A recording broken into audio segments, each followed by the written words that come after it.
La team, je dois vous dire que ceci est très important. Cette vidéo que je vais vous démontrer, je vais vous montrer.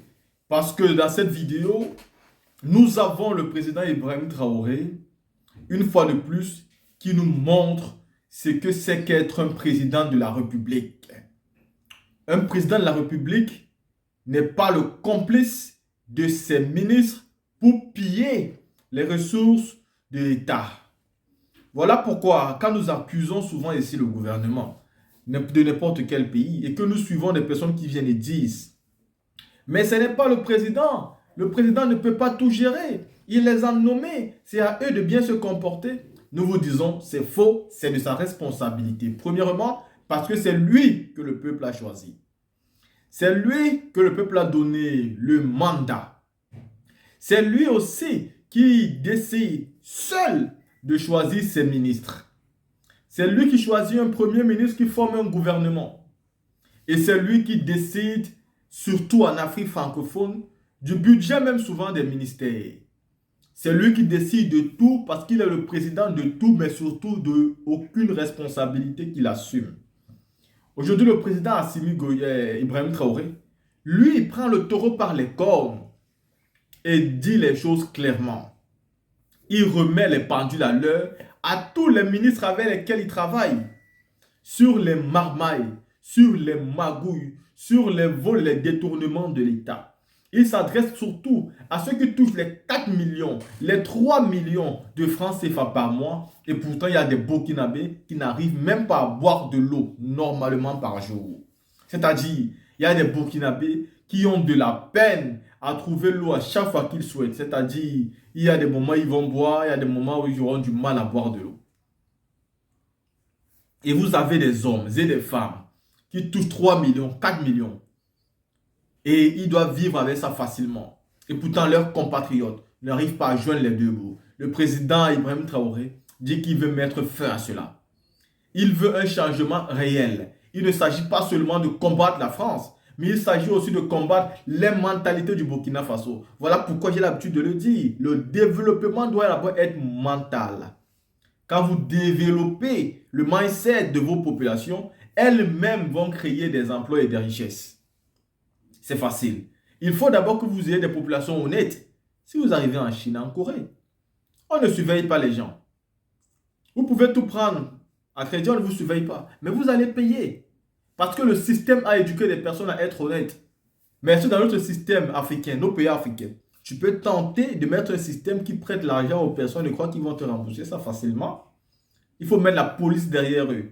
Parce que la mentalité d'abord, une mentalité qui n'est pas assez développée de manière honnête. Et ça, c'est un véritable problème. Le président Ibrahim Traoré est tellement remonté contre ses ministres qui volent et qui endettent souvent l'État sur des travaux que eux-mêmes peuvent, c'est-à-dire rendre facile à l'État. C'est-à-dire, tu te bats pour quelque chose. Quand tu l'as, tu peux faire le vendre ou bien tu peux faire le marchander. Tous les ministres ne sont pas patriotes. Tous les ministres ne sont pas panafricains. Et c'est ce que veut dire ici Ibrahim Traoré. La team, écoutons son message. Et à chaque fois qu'il y a un travail, il n'y a pas de compétences. Il faut repartir encore vers un cabinet privé. C'est du vol. C'est de la triche. Et on va mettre fin à ça. Et aussi, ce temps passé, c'était nécessaire pour qu'on puisse observer, que vous puissiez observer ce qui se passe. Et je pense que s'il y a des gens qui doivent véhiculer l'idéologie que nous voulons faire passer, c'est bien vous qui travaillez à la maison centrale. Et je pense que durant ces 15 mois, vous avez pu observer beaucoup de choses avec moi, dans l'administration, un peu partout. Vous avez pu observer l'évolution de la situation. Et je pense qu'il était temps donc en début de cette année qu'on puisse se donner un nouveau départ pour l'institution, mais aussi pour le pays entier. Il y a une pratique qui se passe dans tous les ministères, on a remarqué ça. Lorsque vous demandez un travail, automatiquement, c'est un cabinet d'études externe. On donne au cabinet pour faire l'étude et c'est coûteux. Mais de vous à moi, vous savez très bien, la plupart du temps, le cabinet se retrouve être le cabinet soit du ministre ou de quelqu'un en tout cas dans le ministère. Est-ce qu'on se comprend? C'est du vol. Disons-le clairement, ce n'est pas bien. Vous êtes par exemple informaticien. On vous demande un travail dans ce domaine. C'est vous qui êtes censé le faire. Sinon, à défaut, il faut remonter vers des institutions, en tout cas étatiques, qui puissent vous aider à le faire. La première des choses que les gens font, c'est un dossier rapidement. On recrute un cabinet et on les donne. Et derrière lui-même, il part travailler. On a observé ça. Il fallait donc un long temps d'observation pour comprendre et confirmer les mauvaises habitudes des gens dans l'administration. On veut faire en sorte que certaines institutions telles que l'ANSAL puissent être ces cabinets-là. Là où ils seront limités, ils vont dire qu'ils ne peuvent pas, il faut qu'ils recrutent des experts dans tel domaine. Ils vont recruter et ils vont le faire. Mais la plupart des travaux qu'on essaie d'effectuer dans la plupart des ministères, il y a de la ressource à l'académie pour le faire. Donc, ça sera opérationnel cette année et très vite pour qu'on arrive à économiser un peu. On n'est pas contre, il y a beaucoup le privé est très développé. Donc, les cabinets privés peuvent servir aussi, voilà, à faire des études pour beaucoup de structures privées.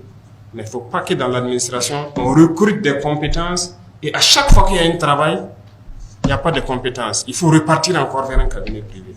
C'est du vol, c'est de la triche et on va mettre fin à ça. On a parlé de mots comme la corruption, voilà. Mais ça continue. La lutte contre le terrorisme, oui, il y a des avancées, il y a beaucoup de choses. Mais il faut que nous-mêmes reconnaissions qu'il y a un volet sur lequel il n'y a pas eu une lutte acharnée. C'est la corruption, c'est la lenteur administrative, en tout cas l'administration en général. Ce volet, il faut reconnaître, ça n'a pas marché. Mais pourquoi ça n'a pas marché? C'est parce qu'on s'était donné un temps pour sensibiliser, pour parler aux gens, pour que les gens comprennent. Tant dans l'armée que dans le civil, hein, que les gens comprennent où est-ce qu'on part, pourquoi il faut cesser telle habitude. Pas que les gens ne comprennent pas, ils font semblant et se disent qu'on ne prendra jamais de mesures. Aujourd'hui, il y a tellement de lois qui ont été votées pour protéger les travailleurs. C'est très bien.